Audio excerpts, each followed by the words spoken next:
Bueno, la idea de esta presentación era tocar el tema de los cerezos bajo condiciones de estrés hídrico. Estamos, antes de esta lluvia, que por suerte nos llegó del cielo, estábamos muy complicados, porque estábamos viviendo el año menos lluvioso de los últimos 15 años. O sea, y más todavía, pero de estos últimos 15 años de sequía ya acumulada, este estaba siendo el más restrictivo. Y nos hacía enfrentarnos a situaciones muy complicadas en la temporada. Hoy día tuvimos por suerte una lluvia que estuvo alrededor de los 100 a 180 y hasta 200 milímetros entre sexta y séptima región, lo cual nos dejó ya los estanques más llenos. Esperemos que la parte nieve nos acompañe, pero la verdad es que hoy día todavía no tenemos un comparativo que lo estaba pidiendo de la cantidad de nieve acumulada, que nos podría decir si estamos, y ojalá que sea comparativo de los últimos 3 o 4 años al menos. Nosotros sabemos que el año pasado estuvimos al justo en cierta región, un poco estresado en varias partes de la región metropolitana. Entonces nos gustaría saber si estamos mejor o peor, y eso lo va a dar el comparativo de la acumulación de nieve. Pero estamos de todas maneras ante un año ajustado y muy complicado, donde todas las cosas que puedo hacer tengo que abordar. Y la idea de la presentación es eso, revisar todos los puntos, digamos. Voy a ir bien rápido porque hay cosas muy básicas que no las quise eliminar, porque siempre hay situaciones extremas, así que quise tocarlas también en esos puntos. Bueno, como introducción, el riego sin duda es la operación más importante de nuestro proceso productivo. ¿Ya? O sea, siempre uno si compara con los programas o con las cosas que estoy haciendo, los programas fitosanitarios, las aplicaciones de productos, pero la verdad es que el riego es la cosa que es más diferente entre un huerto y otro, dadas las características del suelo o la variedad, relación, patrón que tengo yo. Y siempre lo explico para sensibilizar que es como el sistema circulatorio de la planta, o sea, para uno entenderlo como ser humano, digamos. O sea, cuando uno comete un error en riego, es como si tuviera un infarto, un paro cardíaco, para el flujo de sangre, que en el caso de las plantas el flujo de savia se ralentiza, se alenta, y nuestra planta entra en un estrés o en un shock, digamos. Entonces, el regar bien significa eso, significa evitar esos estreses que significan un problema en el sistema circulatorio. El uso controlado de la energía, hoy día cada vez más complicado, incluso con la falta de agua hasta antes de eso, independiente que en Chile ha crecido mucho el sistema de paneles solares y de centrales eólicas, digamos, que también van a ayudar mucho. Siempre hemos estado escasos de la energía, digamos, y uno de los temas importantes, digamos, es el uso controlado que podemos darle nosotros a través del riego. Y lo mismo con nuestro recurso hídrico, que es el tema que nos convoca hoy día, que el uso controlado del agua es a futuro cada vez más de dedicación. Piensen que hay supermercados en Europa que nos valoran ¿cómo se llama? O acceden a nuestros productos, dado el control que tenemos sobre el uso del agua. Esto puede que sea bastante más crítico en los próximos años, y va a ser cada vez más crítico, dada la condición de situación climática que tiene el planeta. Entonces, bajo ese escenario, obviamente que tengo que concentrar mi esfuerzo en el tema riego, que es lo que abordamos con un poco de mayor intensidad en la presentación, pero sin dejar de lado todas las otras cosas que vienen después de que yo tengo bajo control el concepto del riego. Bueno, primero los sistemas de riego, el tradicional, que aún quedan todavía algunos por ahí. Hace 20 años atrás nos preguntábamos si tecnificar o no en suelos tan buenos como los de la sexta región, y que teníamos sectores, no se justificaba. La verdad es que hoy día nadie se cuestiona un proyecto nuevo si no es con riego tecnificado. Ese es el primer ahorro y la diferencia en consumo hídrico que tengo entre un riego por surco, tendido, digamos, versus tecnificado. Son cosas totalmente distintas. Así que es el primer paso para empezar a conversar. Segundo, algo que nunca se le pone tanto énfasis, es el diseño del riego presurizado, ¿ya?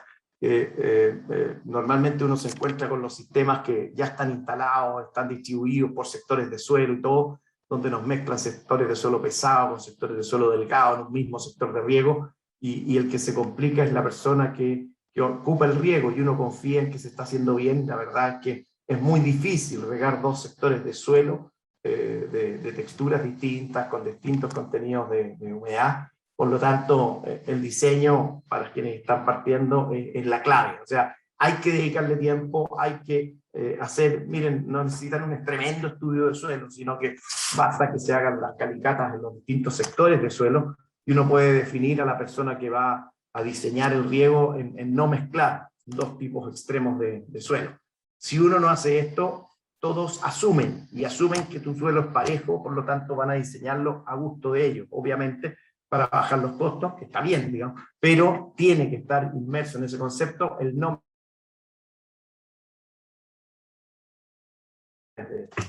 de agua. Después, definir el sistema de riego de acuerdo también a las características del suelo y aguas, como es la distancia de los emisores, el caudal, suelos muy pesados. Si pongo emisores de muy poco caudal, digamos, no tienen capacidad de profundidad. Y si obviamente me voy a suelos arenosos o más delgados, un sistema de goteo, digamos, no va a juntarse por abajo y va a formar grandes escotes o cinturas entre los goteros y entre las líneas de riego. Atreverse a usar, aunque sea hacer eso, 3 líneas, harían como loco hace unos años atrás, como nos trataron cuando a la UBA le explicábamos que con una línea de riego en la sexta no funcionaba, y en la séptima tampoco, dadas nuestras condiciones de aguas poco salinas, a diferencia en la zona norte que sí tienen una distribución distinta. Así que es importante también el diseño mismo de acuerdo a las condiciones de suelo. Ahí la foto clásica entre la diferencia de un suelo arenoso, ¿ya? Y el suelo arcilloso que forma ese bulbo más grande. La verdad es que en la sexta región nosotros en arcillas tenemos bulbos muy similares al de la izquierda, que son el arenoso. Así que hay que tener cuidado cuando uno diseña los riegos. Hoy día también pedimos diseños mixtos en el cual combinamos microexpresión con goteo cuando tenemos distintas texturas de suelo que necesito una penetración potente con el riego, pero también necesito una buena distribución arriba, digamos, no de extrañarse encontrar ese tipo de situaciones hoy día en los diseños de riego. Bueno, y después hay una serie de prácticas del huerto que yo tengo que asumir en el riego y que tengo que dedicarme y programarme muy fuerte a hacer. Hoy día el llenado estanque, que como les dije, gracias a Dios hoy día lo ha llenado la lluvia en grande de las partes de la sexta región. La región metropolitana nos va a costar un poquito más. En la séptima ya teníamos, en la séptima sur, los estanques bastante llenos, pero séptima norte también nos faltaba llenar estanques, así que es un concepto importante. Hay que calcular ese estanque, hay que sacar la cuenta de si son 70, 60, 80 milímetros. Como les digo, hoy día el riego, la lluvia, perdón, alcanzó a llenarlo, así que nos evitó esos cálculos, pero las personas de la región metropolitana y quinta todavía tienen que estarlo calculando. De hecho, a ellos la última lluvia significó entre 20 y 40 milímetros. Y si tengo un estanque de suelo arcilloso, va a ser bastante más lo que yo necesito, por lo tanto hay que dar riegos de llenado. Después tenemos control de malezas, que uno dice es obvio y todo, pero ante situaciones en las cuales vamos a tener estrés hídrico pasa a tomar una mayor relevancia, digamos, el tema de controlar bien las malezas, sobre todo sobre el carrillón, que es el agua que está con mayor disponibilidad, dada la concentración de raíces de la planta. El uso de mulch, que también es una alternativa, digamos, de tal manera de disminuir la pérdida superficial, es una práctica de todas maneras necesaria, digamos, en algunos tipos de suelo con mayor necesidad que en otros. La cobertura de canales y reservorios de agua también es un tema. El control mismo del riego. El manejo del recurso suelo, que es algo muy importante para lograr una máxima retención de humedad, que lo vamos a tocar más adelante. El control de estrés de la planta, que ese tema pasa por evitar, digamos, que la planta esté en una situación de estrés, ya sea por riego o por factores externos como el clima.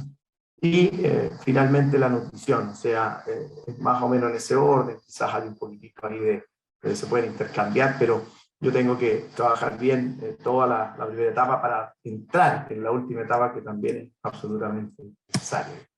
Y finalmente, un punto que lo vamos a tocar con un poquito más de detalle, que es la regulación de carga, dado las exigencias del mercado que deben haber visto en la primera presentación. Es absolutamente necesario trabajar este tema, que lo veníamos trabajando un poquitito light, pero hoy día con la exigencia del mercado hay que meterle números, hay que hacer la ecuación productiva, hay que sacar la cuenta de lo que realmente tengo y puedo sacar de cada planta en cuanto a poda. Bueno, como prácticas de huerto, les hablaba del llenado estanque, que depende del suelo y de la distribución de raíces a lo que ustedes se tenga que llenar el estanque. Se calculan los metros cúbicos, obviamente se llevan a milímetros, y eso se trata de aplicar ya sea con movimiento de manguera o sin movimiento de manguera, dependiendo de la distribución que vean en una calicata. Control de maleza, obviamente que parte desde invierno, muy complicado con la aplicación de los productos suelo activos este año, que estábamos con falta de riego. De aquí adelante no se visualizan muchas lluvias, así que también puede ser un poquitito complicado, así considerar productos que no requieran de esa incorporación con lluvia es una alternativa, pero planificar mi control de tal manera de no llegar al caso de estar compitiendo por agua, sobre todo los centímetros superficiales de suelo. Fíjense que el mejor suelo está en la parte superficial del suelo, donde las raíces trabajan y absorben mejor cantidad de micro y macroelementos en los primeros 30 centímetros y en los primeros 15 más todavía. La parte mejor del suelo está arriba. Si en esa parte estoy compitiendo con una maleza que tiene mucho más, desarrollo para competir, porque siempre, obviamente que al irlas controlando, las hemos ido seleccionando y son verdaderas máquinas de competencia en absorción de agua, en absorción de nutrientes. Por lo tanto, no lo miren en menos, digamos, las malezas son realmente una competencia, y sobre todo para la parte superior de nuestra capa de raíces del frutal. Otra es el uso de mulch, ya que sobre todo en suelos delgados presta una gran importancia, digamos. Yo sé que no es barato, personalmente lo he vivido, esos mulch de paja trigo que me encantan y que ayudan mucho a utilizar esa parte superficial del suelo, sobre todo cuando la humedad entre goteros no se juntan, que también me ayuda el mulch. Es un mulch que dura poco, es la paja de trigo, la paja de maíz ha sido mejor, digamos, y es una muy buena alternativa, sobre todo en sectores de suelo delgado o suelos muy pedregosos, que tenemos cerca de los ríos bastante ejemplos. Después, como otras prácticas de huerto, está la cobertura a sequía y canales, que todos hemos estado los últimos años preocupándonos de que no existan estas pérdidas, y una gran discusión si en realidad las pérdidas de todos estos canales que hoy día se están pavimentando mucho, digamos, lo cual uno dice fantástico para no tener las pérdidas, pero también existe una opinión en la cual esas mismas pérdidas son las que cargan las napas en profundidad, ¿no? Pero al menos dentro de mi huerto me voy a preocupar de no tener esas pérdidas, de tal manera de ocupar todo el agua eficientemente en mi cultivo, ¿no? Después está el uso adecuado del recurso hídrico, ya durante la temporada, a través de un riego controlado. Este es el control del riego, y esta es la parte más importante del tema, ¿no?, en la cual yo tengo que concentrarme en este tema, que, como les digo, es más del 70-80% de nuestro resultado, nuestra finalidad, nuestro trabajo es poner agua en bolsitas que se llaman funda, digamos, y si tengo que poner el agua de bien, tengo que controlar el riego de mejor manera, digamos. Bueno, un riego, se comparte un buen riego, digamos, ya de distribución, que es mojar toda la zona de raíces o el máximo. Nosotros sabemos ya por investigaciones que se hicieron hace bastante tiempo en Chile mismo, digamos, y en la Platina, ya que yo al menos necesito mojar bien sobre el 85% de las raíces para que la planta no se estrese, ¿ya? La cantidad de agua a reponer, que obviamente es la que calculo a través de la evapotranspiración potencial, multiplicado por el K sub C del cultivo en el periodo entre riego, y ese es el agua que tengo que depositar. Ahí obviamente que tienen que aplicar la eficiencia de riego. Un tema muy clásico es que se confunde el K sub C con la eficiencia, o se juntan en un factor y me dicen, oye, el K sub C del cultivo es 1.9 o 2. Ese K sub C no existe, digamos, menos en cerezo. O sea, ahí mezclaron dos cosas, el caso C con la eficiencia de riego. O sea, yo por eficiencia de riego tengo que regar 1.6 o un 60% más de la bandeja, sí, pero no significa que el cerezo sea capaz de consumir un 60% más de lo que dice la bandeja. Digamos, es simple, pero se mezcla y hay que tenerlo claro. Hay que tenerlo claro porque si no comete errores en las decisiones. Luego la frecuencia, que está determinada por el punto que es más complicado de determinar, que es el momento de estrés de la planta. O sea, cuando la planta empieza a gastar energía en tomar agua, yo tengo que ser capaz de llegar a ese punto y no pasarme. El umbral de riego, que lo estudiaron también en las investigaciones hechas incluso en el país, y está más o menos entre un 25 y un 30% de la humedad aprovechable, ¿ya? Y era el punto donde se expresaba. Ciertas sondas de medición y por lo tanto son las que más hemos ocupado hoy día. Y finalmente la aireación, que es permitir la respiración máxima por parte de las raíces. O sea, el incentivo de la raíz a crecer no es el agua. Si hay una napa freática, la raíz no se desarrolla. En cambio, si hay suelo húmedo con oxígeno, es el potencial de desarrollo. Incluso una raíz va a crecer más en un suelo que se está secando que en un suelo que está muy húmedo. La tasa de crecimiento es mayor. No es que la raíz busque el agua, la raíz no tiene cerebro, sino que lo que hace es crecer en una proporción de oxígeno y agua de mejor manera. Por lo tanto, tengo que usar esa frecuencia de esperar, no puedo estar regando constantemente y teniendo la planta saturada van a desarrollar menos raíces y ahí vamos a ver lo que pasa cuando hay menos raíces, digamos, hay menos potencial productivo. Digamos. Bueno, ahí está el tema de distribución, que incluso se midió en estas investigaciones, digamos, con respecto a una línea de gotero versus dos, digamos, el potencial productivo era mayor. En la situación de la derecha, la planta llegaba a un momento que se secaban las raíces de la derecha, se estresaba y frenaba todo el crecimiento. Así que es lo que tengo que evitar y tengo que tratar de regar al menos el 80-85% de las raíces. Ahí tienen, Víctor Giancáspero hizo esto en el norte, que era con diseños que había en esparrones y tiñó las aguas, demostró claramente cómo muchos sistemas no estaban bien diseñados, digamos, o yo no regaba los tiempos de riego y las horas que correspondían para que los bulbos se juntaran, digamos. Entonces, no es chiste el tema, es un tema muy importante. Si miran la foto de arriba a la derecha, en ese sistema de riego jamás voy a regar más del 60% de las raíces, y eso va a tener a mi planta constantemente estresada. La cantidad es conocer de agua a reponer, digamos, conocer el consumo, que como les dije, el cálculo de T0 y protección del cultivo, que se factorizan con la constante del cultivo en el periodo determinado entre riegos. Después hay que conocer la descarga del sistema, conocer realmente cuánto está descargando mi sistema, 1, 2, 1,5, 1,8 milímetros hora, de tal manera de saber si estoy aportando lo que necesitan, con obviamente el factor eficiencia de riego, que sí es importante, digamos, y aquí se tiene que aplicar en forma separada. Después el control de la descarga, algo que nos pasa a todos, es que creemos que el sistema de riego viene y va a funcionar toda la vida bien. Controles de descarga y presiones hay que hacer todas las temporadas, ojalá al inicio, a mitad de la temporada, estar pendiente de las presiones. Muchas veces con las sequías las aguas se aumentan en cuanto a particulado, y ese particulado hace que disminuya las descargas, que tenga problemas de taponamiento gotero, o que los filtrajes no sean buenos. Hay que estarlo midiendo y al menos medirlo un par de veces en la temporada. Conocer el tipo de suelo, que es la capacidad de estanque, de tal manera de determinar también ese tiempo, esa cantidad de agua a aplicar.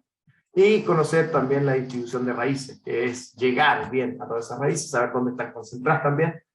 Las calicatas siguen siendo un tremendo aporte que todavía no podemos dejar de lado, digamos. La tecnología ha mejorado, pero no la podemos llevar a ese nivel de fino aún.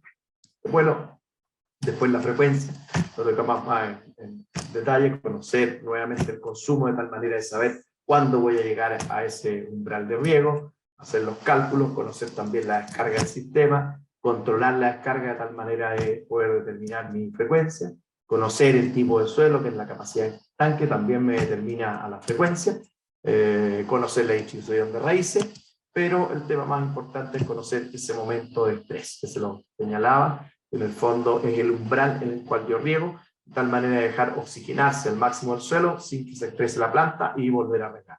Que más o menos estaba en mediciones realizadas entre un 25 y un 30% de la humedad aprovechada.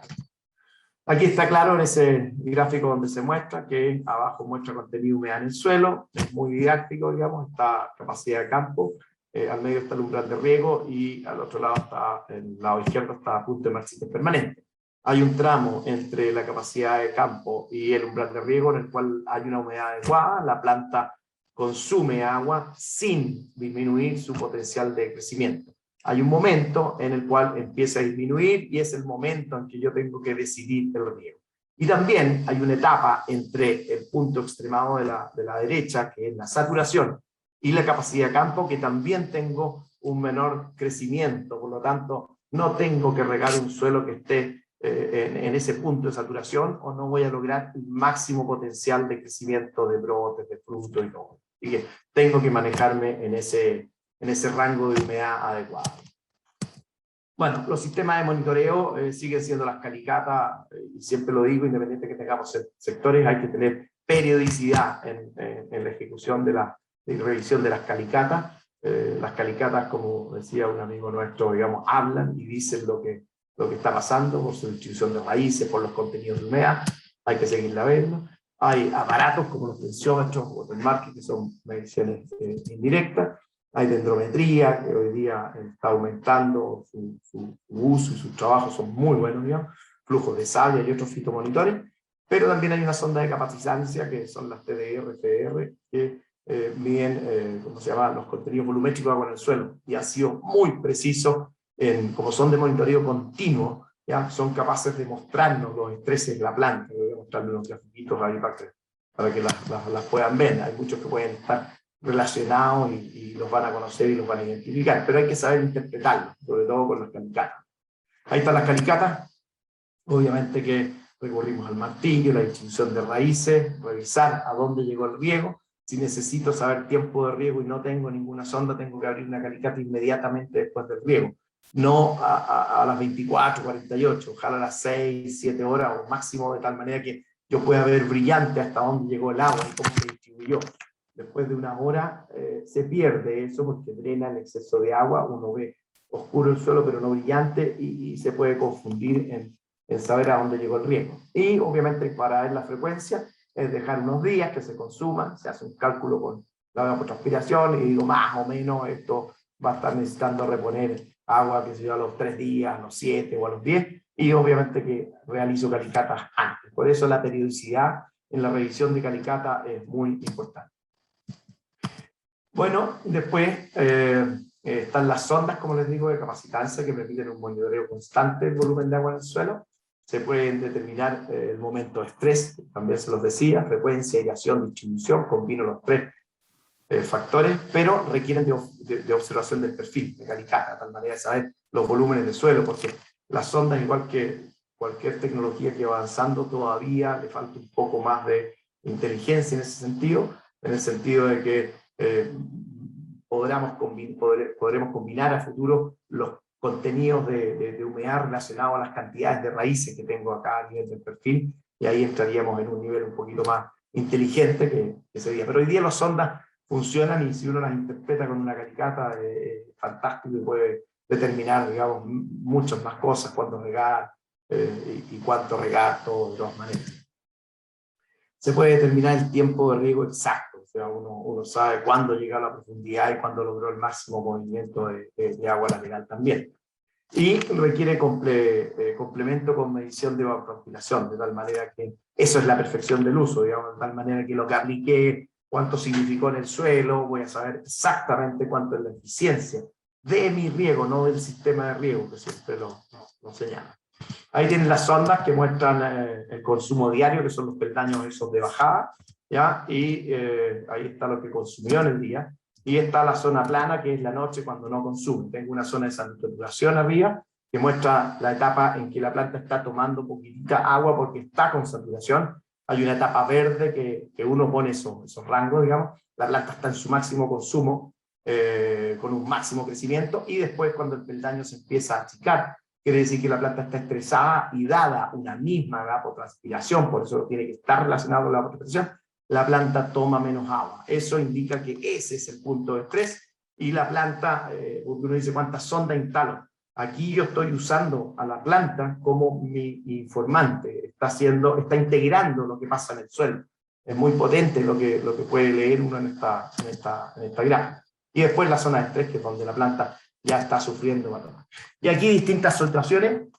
Las sondas se ven así, con las sondas en distintas profundidades. La primera con un consumo alto, sin llegar a estrés. La segunda también con consumo alto, sin llegar todavía al estrés. Y la de abajo, incluso en saturación, tomando muy poquitita agua, pero los peldaños ya me indican que hay raíces, digamos, y que esas raíces, si yo las tengo en saturación, digamos, obviamente que voy a estar perdiendo un porcentaje de potencial productivo, porque en esas raíces se está produciendo citoquinina y está trabajando la planta con esas raíces. Ahí se fijan, ahí hay bajo consumo por saturación. Aquí, por ejemplo, tengo lo mismo, ahí hay un sector abajo de raíces que está a los 70 centímetros, que si bien puede tener raíz, y yo lo voy a revisar en la calicata, no tengo que considerarlo porque lo que está produciendo, está trabajando la planta, es lo de arriba. Aquí mismo ven distintas situaciones en las cuales yo con un riego puedo determinar la subida del sensor, me indica que llegó al nivel que yo determiné que era el de llenado estanque, dado las lluvias de invierno, y después puedo ver más abajo los puntos de estrés, ahí donde aparece el círculo, ¿ya? Donde yo tengo que definir mi umbral de riego. Aquí ya manejándose dentro de los rangos que uno estableció, digamos, no va a tener problema y va a lograr la oxigenación máxima del suelo sin llegar a un estrés. Ahí se define y se comprueba los puntos de estrés. Entonces uno determina esos puntos y ya puedo manejarme con los sensores observándolos y viendo distintas cosas que se pueden producir. Este es un ejemplo que me hizo a mí mirar muy fuerte, digamos, estos sensores, porque si se fijan, eso muestra varias temporadas, digamos, ¿ya? Eso que estoy señalando es el llenado de estanque en invierno, la zona que se muestra más activa con subida y bajada en la temporada, después viene el otro invierno donde se llenan los estanques, pero fíjense en la última sonda, la verde, que no presenta consumo, ¿ya? Hasta ese punto donde señala la flecha, y ese punto es mediados de enero. Entonces, yo básicamente estuve trabajando con un sistema de raíces que trabajó muy bien hasta los, ¿cómo se llama?, 40 centímetros, pero el sistema mío de raíces de bajo los 70, al no regar ni saturar en profundidad, pude dejar que esas raíces tomaran agua, se activaran. Este es un caso real, por eso siempre lo muestro, y fue un parnal que saltó de estar deprimido, digamos, de producir 1.800 cajas por hectárea a 3.000 cajas por hectárea, y se mantuvo varios años más, estando a punto de arrancarse. Entonces creo que las sondas tienen mucho que decirnos en este sentido. Eran suelos arcillosos y con la mano nunca pude, digamos, estirar el chicle más allá de diciembre, unos HBR, aquí los tiramos gracias a las sondas hasta mediados de enero, esto fue hace varias temporadas, así que no estábamos tan secos como ahora, digamos, así que es potente lo que muestra esa sonda. Dentro de otras prácticas del huerto, aparte del control de riego que estábamos repasando, está el manejo del recurso suelo, que obviamente parte con la preparación inicial y la mantención sustentable del suelo, después de ya pasar por muchas etapas y pasar una etapa mecánica, que cuando se descubrió que el problema de decaimiento de nuestros huertos frutales estaba dado por compactación de los suelos, lo primero que pensamos fue metamos trabajo mecánico. Los africanos nos decían que había que preparar bien los suelos. Nosotros en ese tiempo con suerte pasábamos una racha arriba implantado. Después nos dimos cuenta que el suelo había que soltarlo inicialmente, y el sistema de raíces que uno tenía desde el principio me daba a mí un potencial productivo mucho mayor. Pero al romper mecánicamente nos dábamos cuenta que duraba poco en el tiempo, porque el huerto, a pesar de que yo estaba nutriendo y fertilizando, me faltaba algo de la nutrición que era lo más importante, que era la materia orgánica, que es lo que se va agotando. Y se va agotando porque uno agota, digamos, los microorganismos que viven en ese entorno y que son los que nos mantienen este cuerpo, este suelo estructurado. Por lo tanto, después de probar muchas cosas y entrar muy escépticos nosotros al uso de ácido húmico, Hoy día somos grandes defensores de los ácidos húmicos, creo que han sido uno de los mejores aportes de los últimos años al proceso, y hoy día se consideran, si ustedes me dicen, entre ácido húmico y fertilización, prefiero el ácido húmico primero y después la fertilización, porque además uno le puede traer el potencial máximo al suelo. Junto con los ácidos húmicos, está también el compost que se puede fabricar, pero ya alejándonos del uso de los guanos. Los guanos son básicamente un fertilizante, usamos los buenos guanos en su tiempo, que eran los que tenían relaciones carbono-nitrógeno más de 15, más alta, digamos, pero ya los de pollo y de vacuno nos entregan muy fuerte el nitrógeno, nos producen desbalance más fuerte, por lo tanto los ácidos húmicos son la herramienta, el compost también, que es muy equilibrado, pero es más difícil acceder a un compost bien preparado. Y más la aplicación de estos consorcios de microorganismos que están apareciendo, están creciendo, y consorcios me refiero a que ojalá sean hartos tipos, digamos, hartas clases de microorganismos, de tal manera de ir manteniendo esta estructura. Son cosas que, si bien parecen poco por lo que uno aplica, digamos, para mí hoy día son la tabla del 1, es la base de mantener nuestros huertos en su potencial máximo de producción. Luego, en la aireación está, que la traté aparte, conocer la macroporosidad del suelo relacionada con estos microorganismos, e incluso se puede medir esa macroporosidad, conocer la infiltración del suelo, conocer obviamente el tipo de suelo, conocer la distribución de raíces y conocer el momento de estrés de la planta para poder explotar al máximo la aireación del huerto. Ahí está la macroporosidad que se puede medir sacando un volumen de suelo conocido, o se puede medir la resistencia a la penetración, es un poquitito más complicado porque la resistencia hay que medirla siempre a al mismo contenido de humedad. Entonces ese es el detalle. De esa manera uno puede ir viendo el efecto que producen tanto las solturas mecánicas y que luego se compactan, y cuando uno lo hace con materia húmica, con ácido húmico, es más sustentable en el tiempo, y con microorganismos, digamos, es el trabajo perfecto y lo que tenemos que ir haciendo a futuro. Ahí hay un gráfico de lo que pasa al aumentar la densidad aparente hacia abajo, baja y disminuye la humedad aprovechable, digamos, al compactar yo aumento la aireación deficiente, aumento la resistencia mecánica, por lo tanto disminuyo el potencial de expansión de mis raíces y también disminuyo el contenido de humedad aprovechable, por lo tanto trabajo en un suelo mucho más complicado, digamos, un suelo mucho más difícil de regar. Un suelo bien aireado, bien preparado inicialmente, me permite tremendos errores como muchas veces los cometemos, digamos, al tratar de regar seguido y cosas así, y perjudico más a la planta de lo que la ayuda. Estos gráficos resumieron el trabajo relacionando a la macroporosidad con la densidad aparente, obviamente que a menor densidad aparente, mayor macroporosidad. Si tengo mayor macroporosidad, en este otro cuadro se demostró que había mayor desarrollo de raíces, y el cierre final fue al tener mayor cantidad de raíces bien regadas, optaba yo a mayores potenciales productivos. Por lo tanto, me queda claro que tengo que mantener la aireación y la soltura de los suelos para poder tener esos potenciales. El control de estrés de la planta pasa a ser otra parte importante, y aquí me fui un poquito arriba del suelo. Si bien está relacionado lo de abajo, el estrés más común en nuestro país, por lo que me ha tocado ver, es estrés de riego, ¿eh? O sea, los errores en riego nuestros son el mayor estrés que le podemos producir a las plantas, y el más común. Eso es el más común, digamos. Entonces, concentrarnos en todo lo que conversamos antes del riego, es la tabla del 1, o lo primero que tengo que preocuparme. En segundo lugar viene este tema que nosotros, por buscar distintos fechas de cosecha, nos vamos extendiendo en zonas climáticas y poniendo a los cerezos en zonas más estresantes, por decirlas secantes, buscando salir más temprano, y sabiendo que el cerezo es un frutal que se desarrolló y que evolucionó en climas más húmedos, digamos, está estresado en una situación de la sexta región metropolitana y quinta región, está estresado. Por lo tanto, tengo que preocuparme yo de ese estrés. La primera preocupación es el riego, o sea, yo no puedo solucionar con algún antiestresante el estar mal regando. Pero si ya estoy en la etapa de regar bien, digamos, tengo la opción de usar antiestresantes, especialmente en condiciones climáticas adversas, en los periodos de extremo calor. Y ahí obviamente que los bioestimulantes, sobre todo en base a algas, nos dan un tremendo aporte. Hay mucha investigación muy potente en ese sentido, lo mismo que los protectores solares también.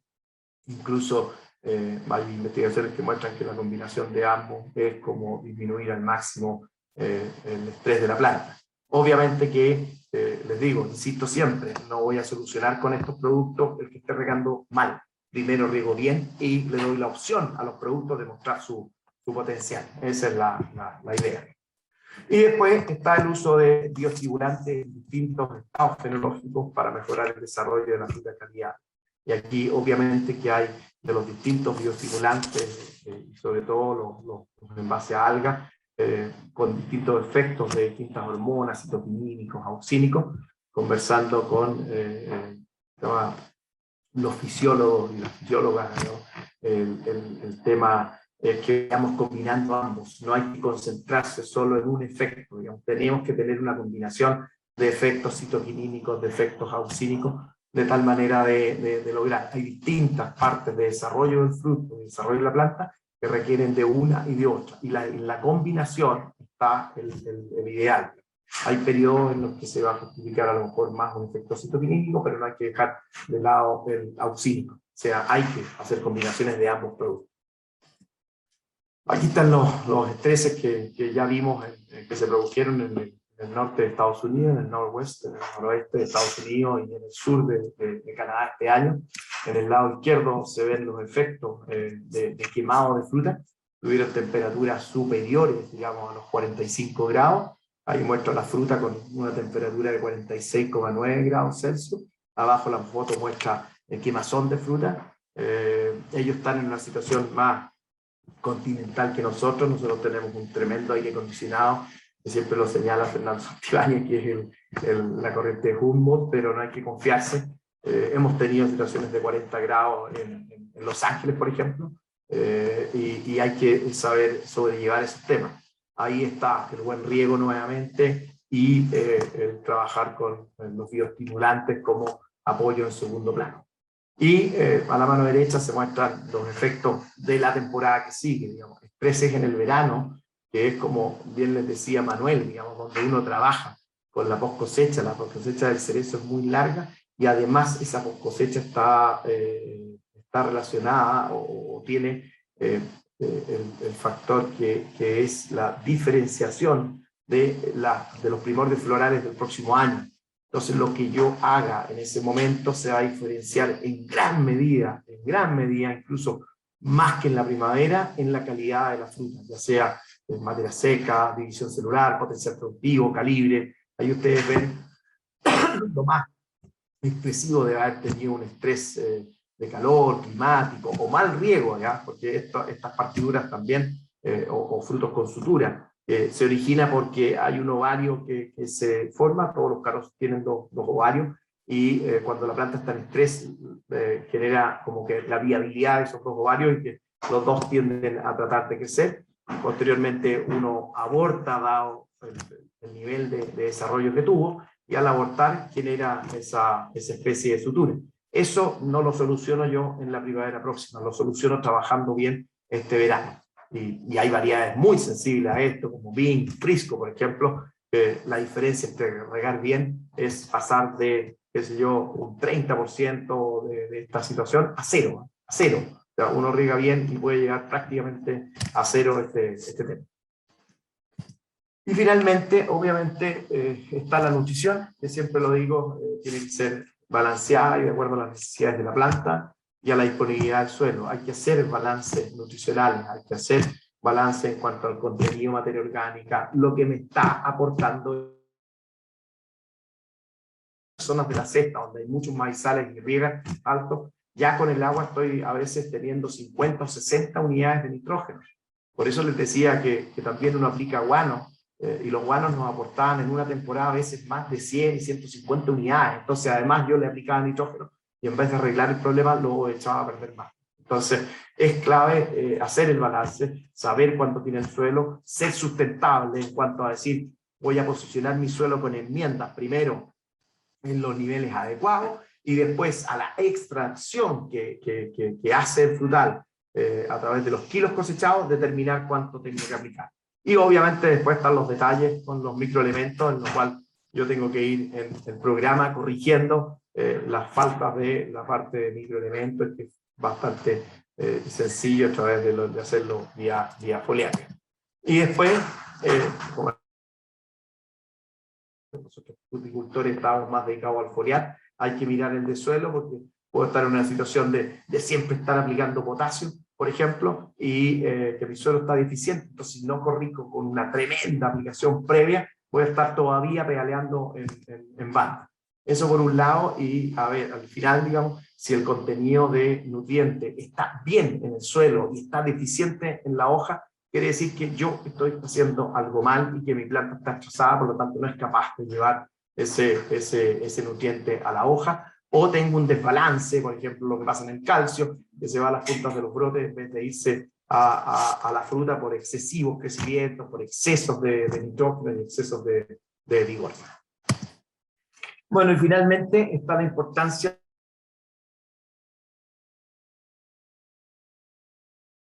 por eso conversamos con Manuel de darle importancia e incluirla, porque obviamente que en esta regulación de carga y sobre todo con el mercado, como deben haber visto antes, ya no nos van a embalar el L y el GL, digamos, así que va a ser clave este tema.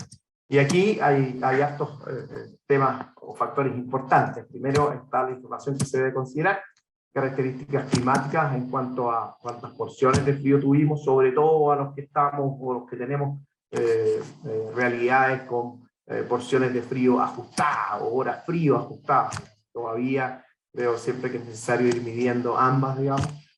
Yo soy muy dado a usar las porciones de frío, pero siempre estoy también mirando las horas frío. Las porciones de frío están tremendamente corregidas y son muy parecidos los niveles de clasificación que lo que tienen las unidades de frío desarrolladas por Richardson, de Carolina del Sur y todas, digamos, así que me apego mucho a esos conceptos. Y obviamente que deben ser claves para la determinación de la carga en el huerto. También, digamos, la cantidad de frío necesario de ahí en adelante para salir temprano o para lograr un desarrollo.